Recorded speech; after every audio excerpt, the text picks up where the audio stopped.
Welcome to From the Files of Dr. Mac, hosted by J.J. McCollister. The heritage portion of interests, Blacks in the Bible, Her Story, includes women in the Bible, prominent issues which can be handled with biblical, Christian counseling, as well as comments regarding current media content regarding women. And now, Dr. Mac.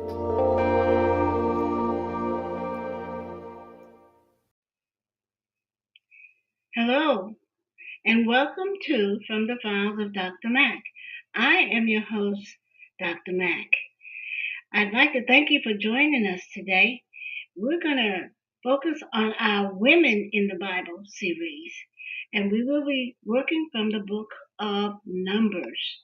So, I am going to ask you, if you will, to say, okay, I have read the book of Numbers and I am excited about this particular book. However, it's not usually the response that we get. Our goal today is to continue our study of the books of the Torah with a focus on the book of Numbers, to review the interpretations of a woman within the book of Numbers, Cozbi, and to share recent interpretations of the plight of Cozbi in terms of religious scapegoating and/or sacred lynching. We will also conclude with some comments written by Wilda Gafney and by James Cone. Now, biblical source. Numbers chapter 21, verse 1, verses 6 through 9, 15, 18, and Numbers chapter 31. The book of Numbers is the fourth book in the Bible. It is also the fourth of the 5 books written in the Jewish Torah. As the name suggests, the book of Numbers is a census of the people, tribes, and other aspects of the nation of of the nation of Israel. Definite difference there. At first glance, the name Numbers may not sound appealing and interesting to some people. However, if you're not into numbers and statistics, you might automatically dismiss this book based solely on its title. But those who study the book may be surprised to discover that it contains many important spiritual principles and lessons. It's a book of history that records many of God's miraculous deeds as the Israelites wandered in the wilderness. Another name for this book, by the way, is In the Wilderness. At its heart is the question of where the Israelites are located geographically. But the question should be, where are they found spiritually? The author of the book of Numbers is Moses. Though the book doesn't come with a specific byline with Moses' name on it, the evidence of Moses' authorship of the book of Numbers is strong. The book begins by describing how God spoke to Moses. Now the Lord spoke to Moses in the wilderness of Sinai. That's Numbers chapter 1, verse 1. Throughout the book, the phrase the Lord spoke to Moses, or some form of it, shows up more than 50 times. Since the book records so many words that God spoke directly to Moses, Moses would have been the logical person to record these interactions. The book of Numbers is essentially a sequel to the book of Exodus, picking up where Exodus leaves off. The evidence that Moses wrote the book of Exodus is strong and supports the fact that the book of Numbers is a follow-up.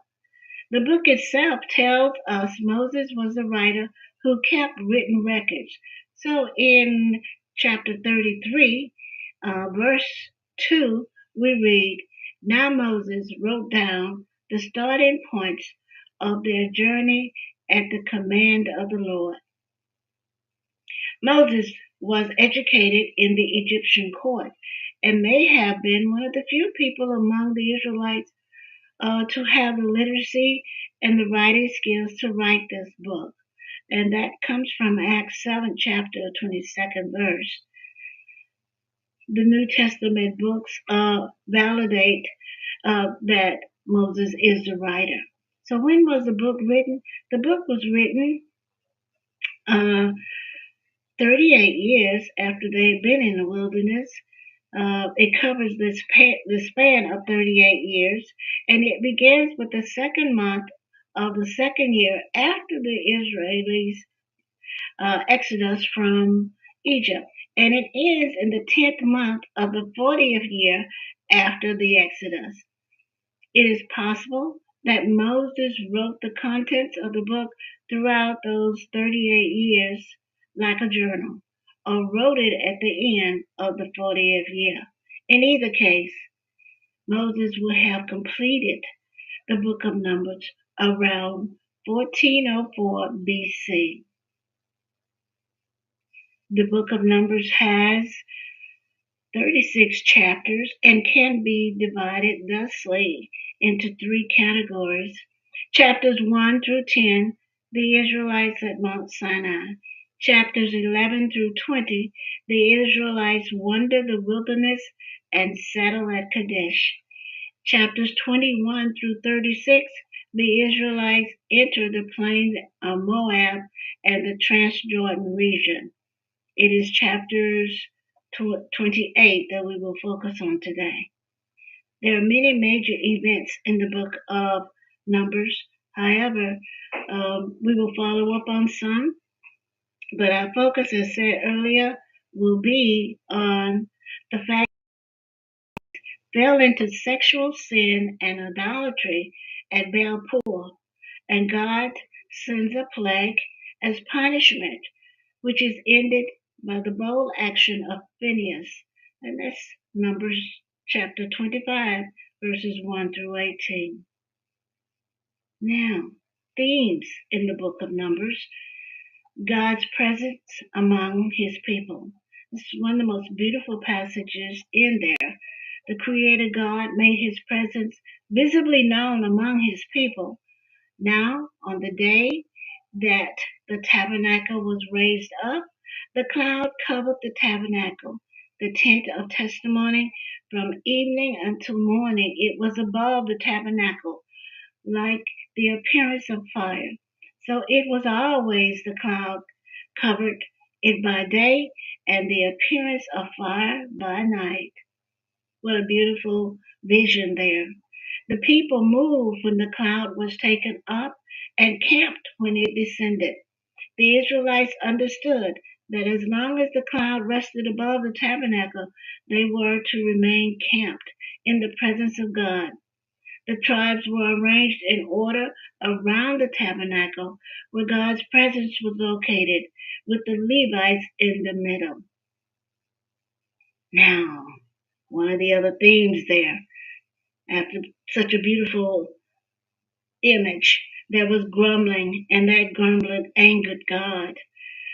Despite God's day and night presence in their midst, the people constantly were guilty of murmuring and grumbling, even to the point of wanting to overthrow Moses and choose another leader to take them back to Egypt.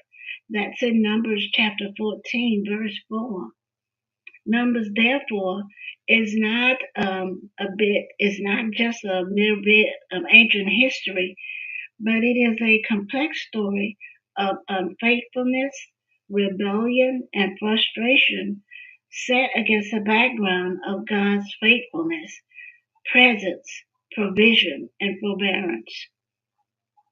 The people soon forgot the hardships of Egyptian slavery and lusted after the food of the land of their captivity. They liked gratitude despite God's providing them daily with their needs. Despite all of their complaining and the other ways they displeased him, God remained patient with the Israelites. This teaches us that God is an incredibly patient, merciful, and faithful person. Their complaining and unfaithfulness displeased him and disqualified that generation from entering the promised land. This is in Numbers chapter 11, verse 1, again in verses 26 and 39. As we go through, we will understand that despite all of their complaining and the other ways they displease God, and we're focusing on one of the major ones today, God remained patient with them. So God remains patient with us. Another theme, Moses as an intercessor. Moses, on a number of occasions, acted as a personal intercessor on behalf of the people. Now, we remember back in Exodus, we were talking about Zipporah with the complaints from Miriam and Aaron. When Aaron went to Moses, he said to him, "Oh, my Lord, please do not lay this sin on us, which we have done foolishly, and in which we have sinned." Then Moses then interceded, and after 7 days of banishment outside the camp, Miriam was healed of the leprosy. Now, as we go on down, we find that he sent out 12 spies, and 10 of them returned with, "You can't do this kind of thing," a negative report. But Moses remained the intercessor, and he had to do that because the people were doing things that were not pleasing in God's sight.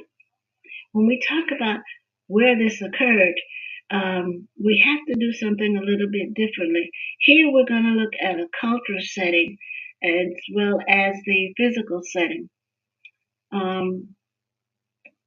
In the book of Numbers, the Israelites experienced the failure of an aborted conquest of Canaan and the years of trial when God instructed and disciplined his children in the wilderness wandering. During those years of wandering, the old generation died and the new generation grew to maturity, a generation that had not known slavery and the worship of false gods in Egypt. Raised in obedience to the divine law of the Sinai covenant, the vigorous new generation of children of Israel were fully prepared to become Yahweh's holy warriors and the conquerors of the promised land. What characters do we have today? Well, we have God, we have Moses, we have Phinehas, we have Shamir, the son of Sula, we have Cozbi, the daughter of Zul, we have Baal, the false god, we have Balaam, the one who thought, the magician, the sorcerer, we have Balak, the king of Moab, we have the Moabite women, we have the Mennonite women. And we'll be working with terms such as sexual immaturity or sexual immorality. We'll be talking about idolatry and harlotry and the word aftermath. Something occurred and something else occurred. We've already talked about the ingratitude, the grumbling, and the mumbling that was going on. We'll mention a little bit about the sacred rites of prostitution and the fact that there was a plague in the camp and the final command given by God to Moses. We'll define each of those as we go through. Let's take a look at the biblical background. The Israelites camped in Moab on the way to Canaan. Israel was influenced by the Moabites to worship false gods. God commanded Moses to publicly kill the 24,000 people involved in that, publicly kill those who were involved. And Phinehas, who was Aaron's relative and also Moses' relative, stopped the plague by killing 2 people and removing the wrath of God from Israel. Given you the text already, but I'd like to give it to you again. Background is going to come from Numbers 22 and include 25, 31, and verses 15 to 16, and also Revelation 2nd chapter, verse 14. Now, The Moabite ruler was afraid when Israel came to his land. That's in chapter 22. The Mennonites joined the Moabites to hide Balaam, who was a prophet of sort, who talked to a donkey to curse Israel. But God protected Israel as usual, and that didn't occur. So who were these Moabites? Who were these Mennonites? The Mennonites were descendants of the son of Abraham and his wife Keturah. We've talked about that before, but if you like, you can go back to Genesis 25 and verses 1 through 2. Who were the Moabites? Moab was the son of Lot and his oldest daughter after the destruction of Sodom and Gomorrah. Go back to Genesis 19 chapter verses 30 to 38. So God punished the Moabites because they did not provide bread or water to the Israelites when they came out of bondage in Egypt. And we'll see more of that in our next session, which is in Deuteronomy 23rd chapter, verses 3 through 5.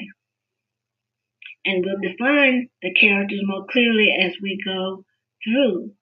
Now, we have a major two. We know we're going to be talking about two very young people and how and what happened to them, and whether or not they are guilty of what they have been accused of.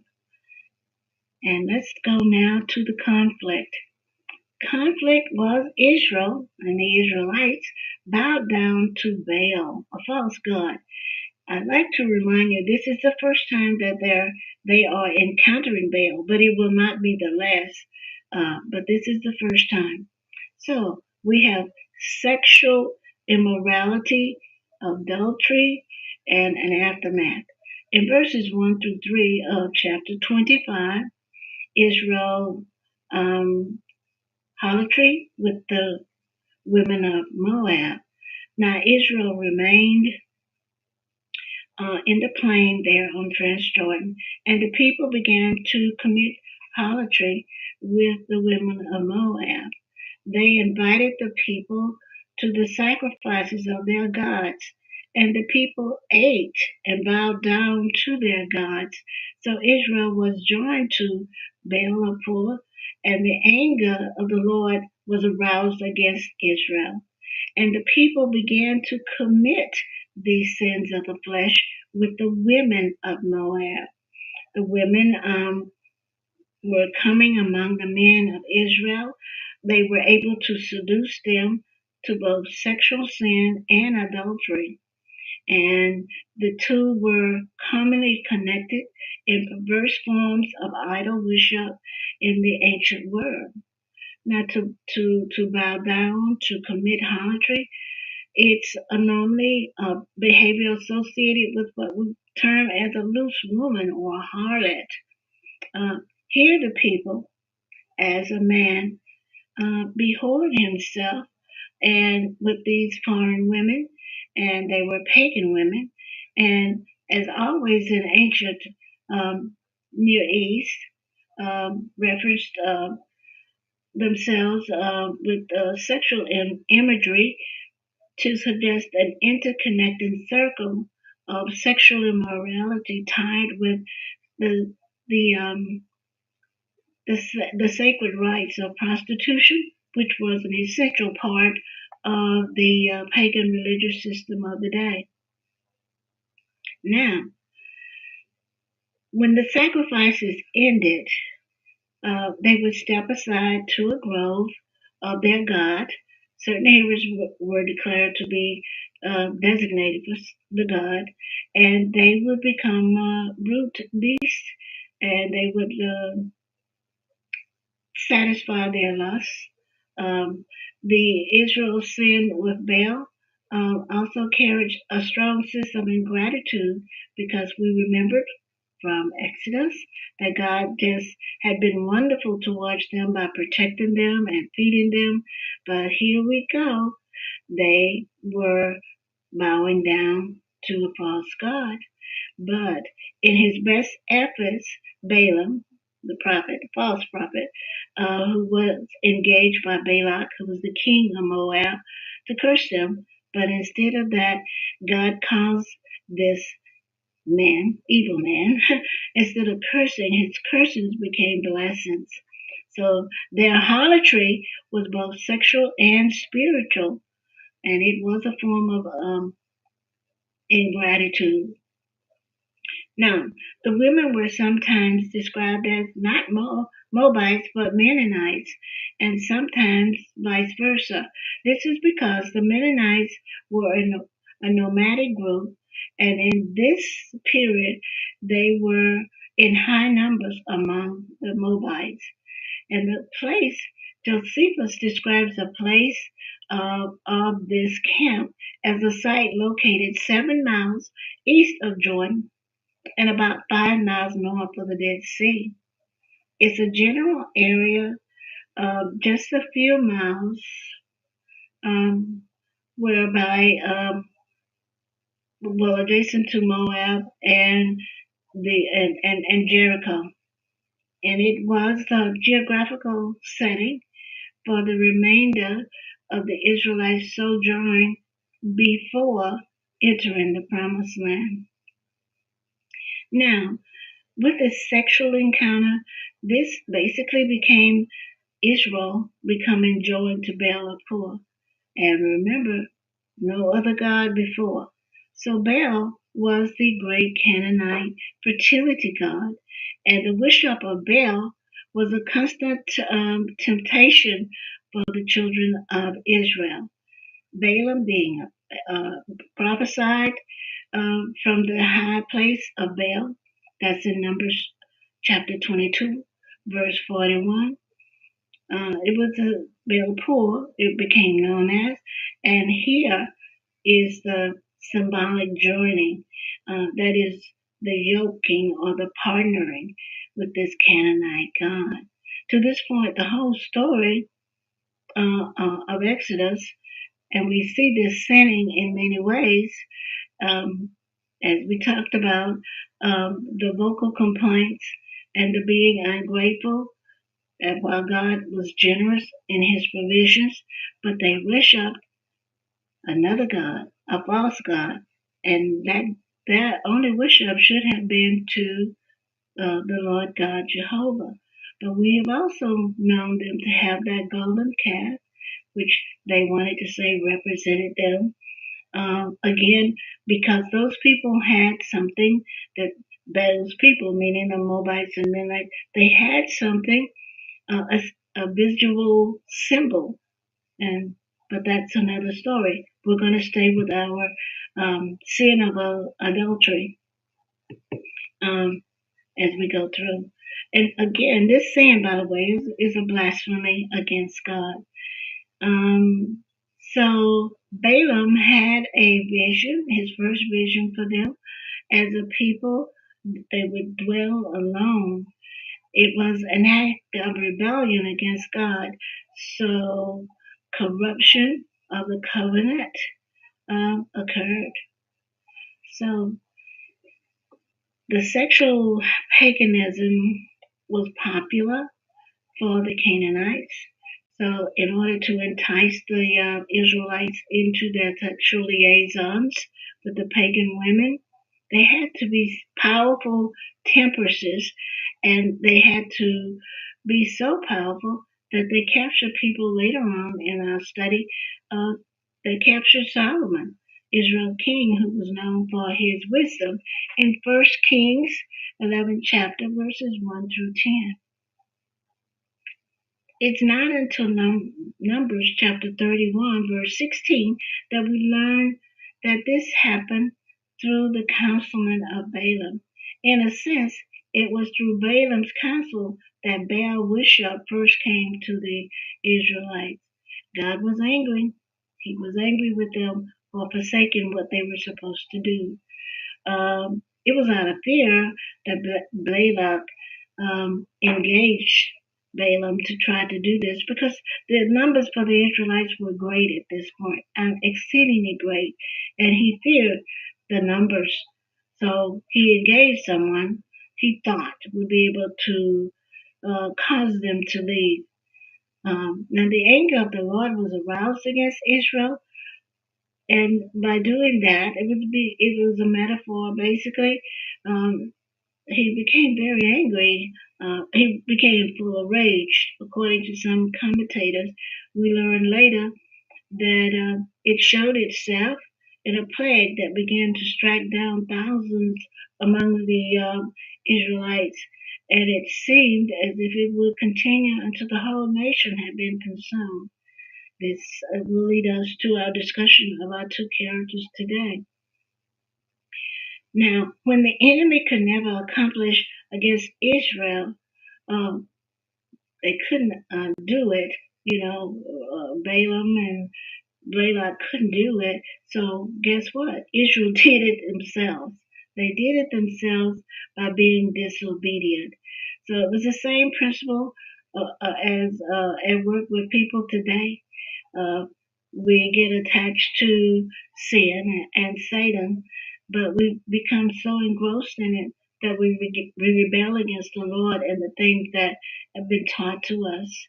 So a nice quote to remember is the sword of no stranger, the curse of no stranger had the power to damage Israel.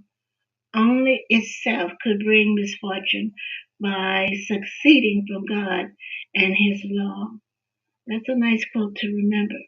So now we start off with the Moabites, and you have to really focus here. They were now the neighbors of the Israelites. So they were unable to do anything with the witchcraft. They knew they couldn't defeat them militarily, so they decided to send the women in and do what needed to be done. So the anger of the Lord was against them. Essentially, after the failure of the curse, Balaam uh, listened to the suggestion, and if you translate it in this manner, he sent the most provocative girls among them to tell them and to tempt them, the men that is, to come to the feast, to come to the worship, and not saying to them, I need you to do worship Balaam, but just come and hang with us and eat with us and, have fun with us after. So that is where we go. What I want to do today as part of that goal, we want to take a look at some interpretations here.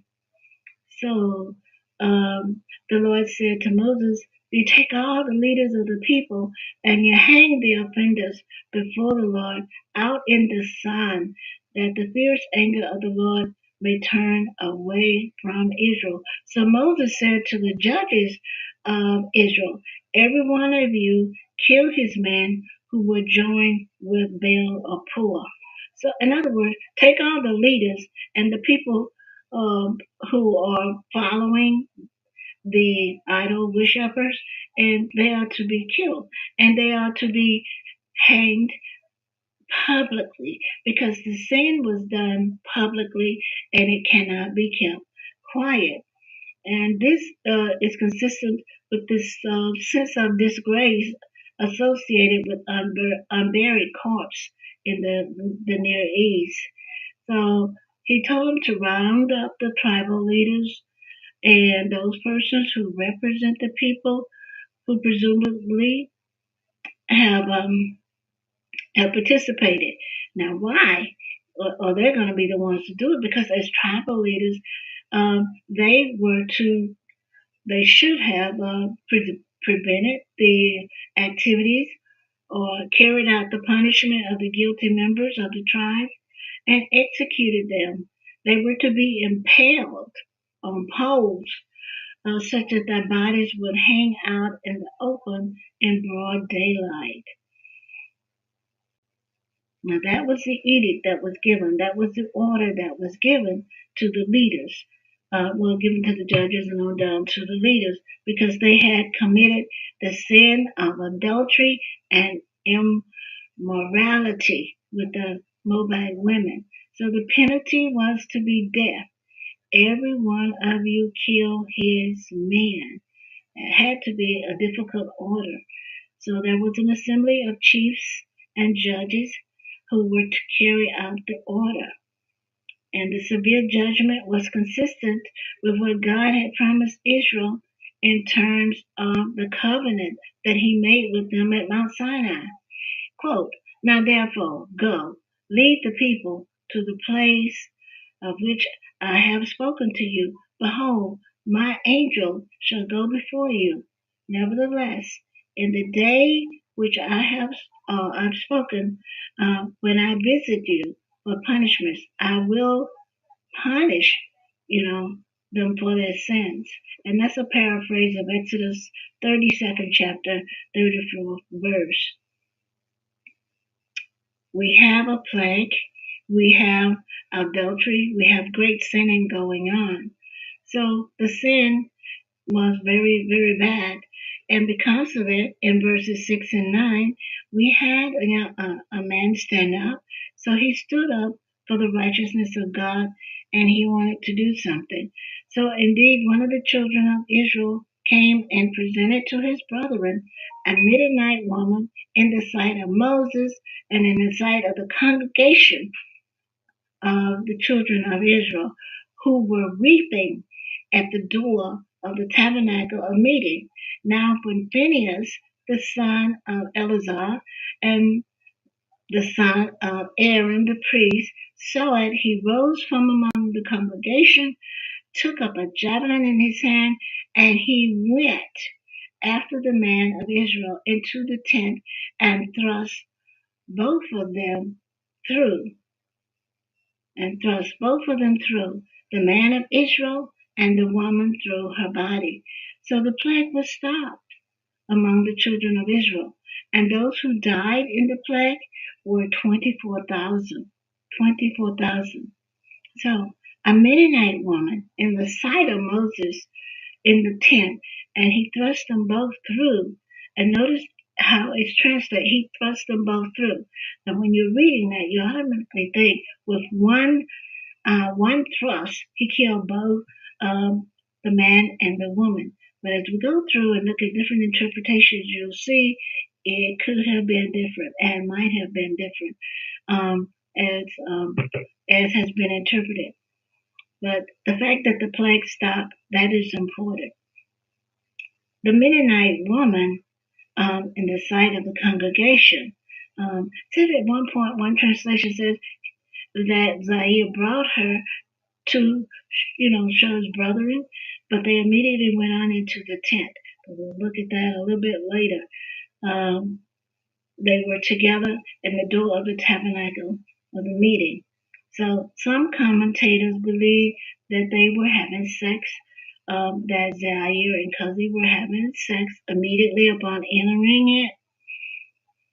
And it tactfully obscures this because it was outrageous and it was offensive. It's a flagrant act. It was a blasphemous act in the strongest sense of the word. His sin is a deliberative, provocative one designed to cause the wrath of the Lord and the wrath of those like Moses, the judges, and his grandfather, his father. So now that Phinehas, the son of Eleazar, the son Aaron the priest, saw it, he rose from among the congregation, and he becomes the one man who says, "I'm going to do something."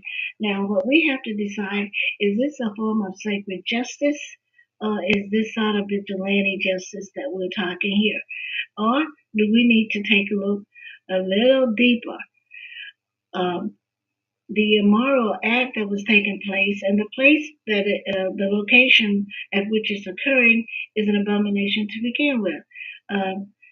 He brought her in front of Moses and the congregation, and all the onlookers froze in disbelief, But one man did not remain motionless. That was Phinehas. And if we look at he's going to go back and pick up something from Exodus 6th chapter and 25. He acted boldly against the outrage. His anger mirrored the divine anger, according to one of the commentators. Now, Was he a vigilante, as we mentioned earlier in Numbers verse 3 and 4? It explains that the priests were responsible for the security of the tabernacle, guarding it against intruders, and killing those who dared to trespass. So Phinehas carried out what he considered a responsibility by law to take care of, because Moses had just given the command what was supposed to happen to everyone. But what happened with Samir was an outrageous attack against the holiness of the sanctity of the sanctuary. Now, with the spear drawn and thrown through both bodies, the man first and the woman suggested they were already involved. They immediately became sexually active upon entering the tent. Now, the placement of the tent in location to the entrance of the tabernacle is important. It's also important because of the location of the Mennonite camp and the camp of the Israelites. Is something that we'll take a look at. So let's go on a little bit more regarding Cozbi. Okay, it's obvious from the beginning. Okay, first of all, I forgot to mention Zaire is the son of, he is a Simonite, and he is trained. He's trained to be in the gospel. Now, whether Cozbi was one of the local sacred prostitutes is open for interpretation. However, being the daughter of a king, quote, or a chieftain, would say that's not to happen. For those commentators of old who say that she was basically a seductress, that's an interesting approach to take on that. So the plague stopped with the death of these two, and Phinehas it becomes a hero, a zealot. Okay, he was the one willing to sacrifice all for the good of the tribe. But was it his to do? Was it his to do? Because as we stated earlier, uh, the Levites were given this to do, and even among the Levites, if you go back to Leviticus, each one had different responsibilities. So he refused to take part in anything other than this is what's written and this is what I will do. And that is how that happened. So those who died of the plague were 24,000. They were 24,000. And when we talk of Phinehas, we talk of him having zeal. So much has been written about Phinehas, but not a whole lot about Zaire and Cozbi. Let's go on a little further, and we will talk about the next thing that Moses asked the children of Israel to do. They were to harass them, they were to attack, and they were to make war. And this becomes interesting. One of the things we talked about with scapegoating was, okay, you have killed these two. By the way, their names aren't given until after they're there. Their names aren't given until after they're there. So you killed them, and having killed them, you killed the Mennonite woman who was with Zaire, who was a leader among his father's people. And the woman had to be considered a princess because she was the daughter of Zur, one of the 5 kings of the Mennonite. So these are not just any people, these are the leaders of the group. So Moses said, quote, harass the Mennonites. Well, God said to Moses, harass the Mennonites and attack them, for they harass you with their schemes by which they seduced you in the matter of war and in the matter of Cozbi, the daughter of a leader of Midian, their sister, who was killed in the day the plague, the plague stopped. So we have the reason being given for a war, a forthcoming war. Now, Zaire, who is the son of Sulu, he was actually a leader among the group, and it was given everything to believe that Cozbi was also a leader among her people. But it is possible It is possible that there was an arranged marriage made between the fathers of both, but it's not said here in this particular book of Numbers. But there is everlasting shame attached to Zaire's name.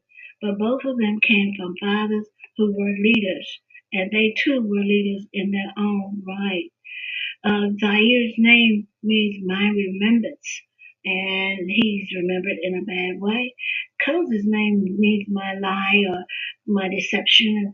Some of the earlier commentators would weigh out within and said admit voluptuousness, but anything to make her truly a villain in this particular affair. So harass them and attack them because of their schemes and because of their seduction. So immediately, this encounter between Zaire and Cozbi becomes they stand for all of those who have sinned against um, the the those who worship in Baal. They become that. They're not in a grove or anything. They were in the tent, and as some commentators say, in the marriage tent, but we don't know. But they were to be attacked. And as we go through, he's saying, we have to destroy their cities, and they did kill all five of the kings. And by the way, Balaam was killed too. So that punishment from that first generation goes on and is ended. But if you want to take a look at a different interpretation, Robert Cohen, who writes Women of the Bible for Thinkers, she said that Cozbi bristled. She bristled. Now, one of the things that you have to remember, we're still in Numbers 25, so women were still considered the property of the fathers when they were home. When they were married, they became the property of the husband. Any way you do it, they were property, and they had to respond in that manner. And she uses, I do like the word, she uses the word cohabitated. The Zaire cohabitated with Cozbi. And in a rage, the priest comes. In a rage, he comes and he stabs them both to death, and it stops the plague.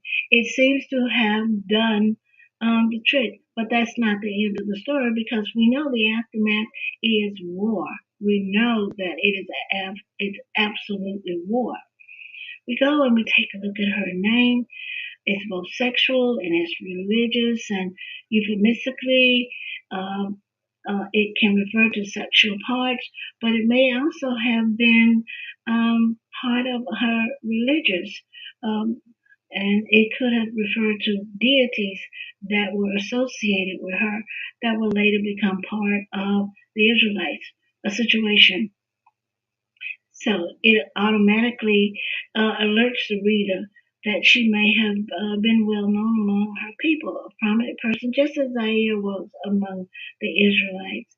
The sanctuary of the stomach, the word translates to belly or in the chamber, having a long history of interpretation.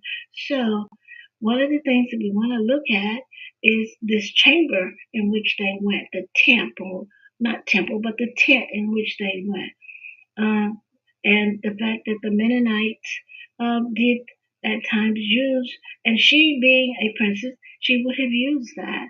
And she was pierced in the stomach or pierced in the groin, basically, in the womb, pretty much. So we're going to take a look at that. And as we go through and we take a look at that, remember we talked about from the very beginning that the people at this point had grumbled about the foods, and as the Moabites and Mennonites, they ate the food that was there as part of the worship procedure before going out and having sex under the stars, as it were, but in the stomach. So it's possible that they were not having sex. That's Cozbi and Zaire. It's possible that they were not, or that it was, as I said, a shrine pitched on a sacred ground near the Israelites' temple or tent of the assembly. Now, it is possible that because we have holes in this story. In fact, there are commentators who basically say these are actually two stories combined, and you'll find as you go back and read that they don't read smoothly. They're not necessarily connected, okay? But they all stories of interest. Now, she may have been a local diviner, and there are those who will agree that perhaps he brought her in as a diviner, as because she's a priestess, maybe she had some spell or something that could alleviate the plague. That's one train of thought. But much of the commentators will stay with this, that his crime was not that he had sexual relations with her, but that he installed her in the tent um, that that was a shrine to a god, the idol gods. So it's interesting as we go through. Now the issue with foreign women we'll explore later as we go through, but we got to remember that Moses had married a foreign woman, Zipporah, and we got to remember as we go through that Joshua will do the same. Okay, and actually we'll go through that. So we have that, and the possibility of these two being married is out there because both of their fathers were chieftains of their own clans and tribes, and that was a way, it would have been a way to bring them together. They were both powerful and they were distinguished. And as a married couple, they had a right to be in the tent, but we don't know that. Could it have been a rebellion against Moses? We don't know for sure. But the fact that Zamir brought Cozbi close to Moses and the whole congregation, many of the commentators see it as a threat, as an affront to Moses' authority. And you'll go through and you'll find some who will actually give verbiage to that effect that he spoke against him. They approached the tent. They didn't go into the tent. They didn't speak to anyone. But a Cohen goes on, as she's a womanist writer. She talks about the fact that this is a rape, not an encounter, but a rape. The use of the spear to pierce through the womb um, it illustrates that the spear was to be used as a phallic symbol, representing the rape of a Mennonite woman. She's not the only one of the womanist or feminist writers who see it as that way. Unfortunately, there's a long history and even a current usage of rape as a military technique to dehumanize and demoralize the enemy. Violence against the body is similar to violence against society. So the rape of a woman in the Hebrew Bible was theft of sexual property. Symbolically raping Cozbi, Phinehas declared war on the entire body of the Mennonite by taking what was theirs, their property. She was their sister. She was their daughter. And it thus became a holy war. It became a holy war. As we go on down, we'll see other persons who interpret it. What I wanted to do is to take a look at this sedition. Josephus sees it, and as he reads it and as he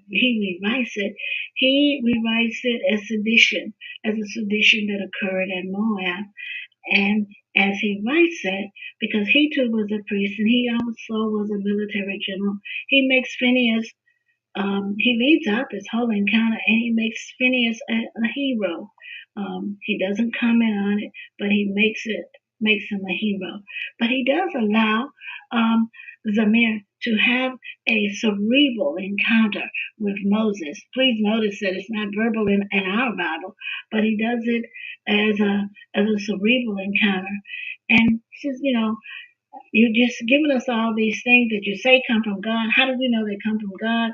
You're trying to take away our freedom and you're trying to enslave us again with all this stuff. And he makes Phinehas a military person.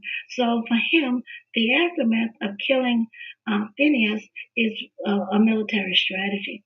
Now, he says that, and he goes on, and there are other commentators who buy into this whole concept that this is for Hampton. But it is, we have the idea that his account doesn't go with the account of those who had the rabbis who were in Jerusalem and the rabbis those who made up the Sanhedrin at that time, because it became an execution pretty much more than anything else. It's hard to talk about Cozbi and Zaire without talking about Phinehas. Now, what happened to Phinehas? I did mention it earlier, but God, blessed him. He gave him the covenant of peace, which is an eternal priesthood position for his lineage. Um, and if you go through, you'll see later on that he does hold the trumpet, and he does become somewhat of a military general. And we go through and we look at another interpretation very quickly.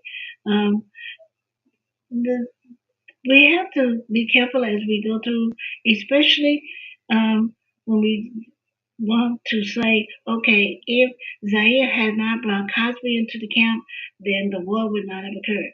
That is not quite true, because there is this relationship between Moses and Phinehas. We have to go all the way back and remember that Moses killed an Egyptian and buried him in the sand. He did that, and that because there was no verbal conversation, we don't know whether Zamir was approaching him while they were mourning at the opening of the tent or not, because Phineas acted very quickly, and he actually overstepped his bounds according to what was given to the priesthood to do. This political side of the affair is discussed in great detail by many of the commentators who have taken a second look at the encounter of Zaire and Cozbi. Okay, one of the things that we want to mention very quickly is that the location of the tents and the location of the camp. Zaire's union to Cozbi would have endangered Israel's security, and this is because of the opportunity for someone to attack the camp. But if we stay basically with what we were told, we will have difficulty. The first thing is that the alliance between the two would have made the southern flank vulnerable to attack. And secondly, it would have caused disunity with Israel, with Moses' supreme authority being tested. And lastly, the relationship between God and the Israelites would have been severely impaired had this union between Zaire and Cozbi continued. Now let's go all the way down and take a really quick look from Stephen Fawcett, who talks about the scapegoating. And the scapegoating is based on Renee Girard, who says that when there's a social crisis, sort of like the plague that's killing everyone in the camp and could have wiped them all out, that as a people we turn to find someone to blame. Now, if we go back to the 16th chapter of Leviticus, we'll find the origin of the word scapegoat, and it has to do when Aaron the priest would get the two goats for the sacrifice.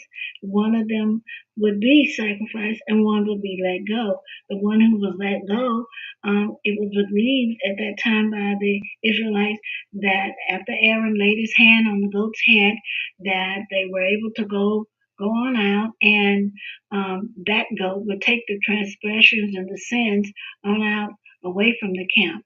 But there is one thing I did not mention, and I want to mention that we haven't talked about Sephora in a moment, other than to say that she was married to Moses. Now, this may have been at Moses' celibate period, but we have to mention that she was present, quote unquote, according to many other commentators. She was president along with the unnamed mother of Phinehas, who was also a daughter, actually was Zipporah's sister when all this was going on, but she did not speak up. Now, why didn't she speak up? What was she to say? And we talked about silent screaming. There was nothing she could say. Moses was the highest ranking person in the camp, and the sister is married to Aaron, which would have been another high ranking person in the camp. And what are you going to say? You can't defend them because no one's going to stand with you against what Phinehas has done. So she had to be, at this point, very alone and very afraid to speak. But she was a Mennonite, and this is a Mennonite. Cozbi is a Mennonite who was killed.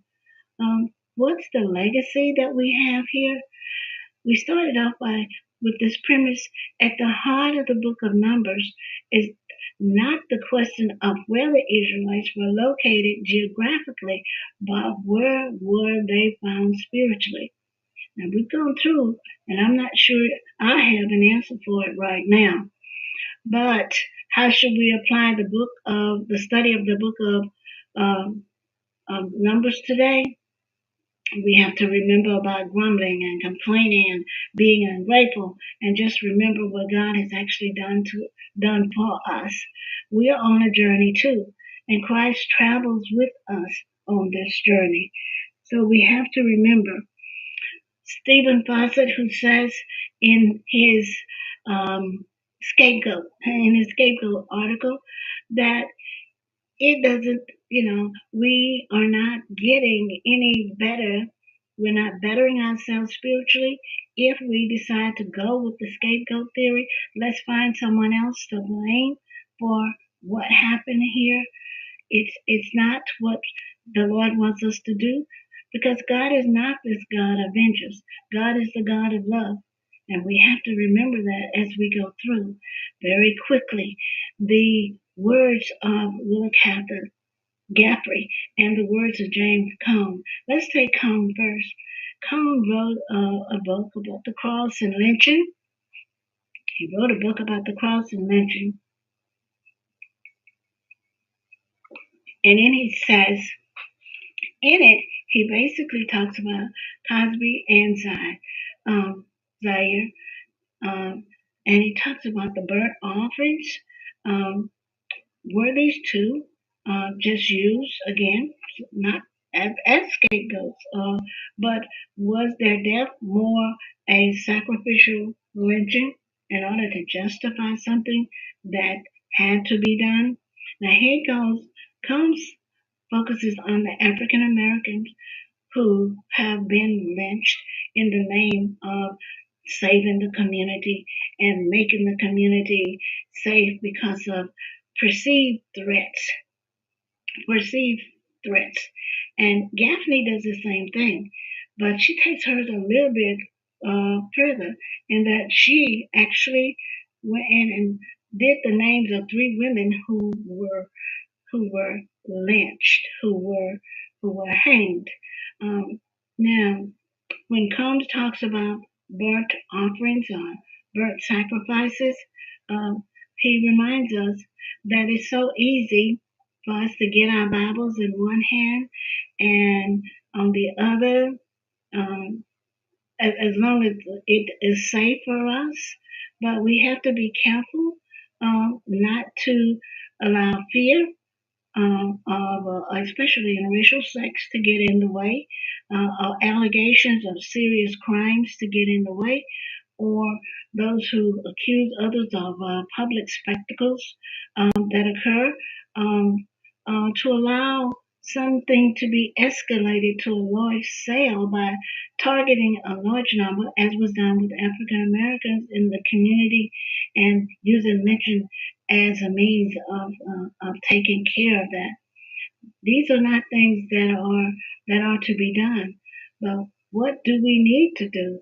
We have to not allow people to say there's a perceived threat of social disorder, that these bad people are going to come through your window and they're going to attack you as you sleep.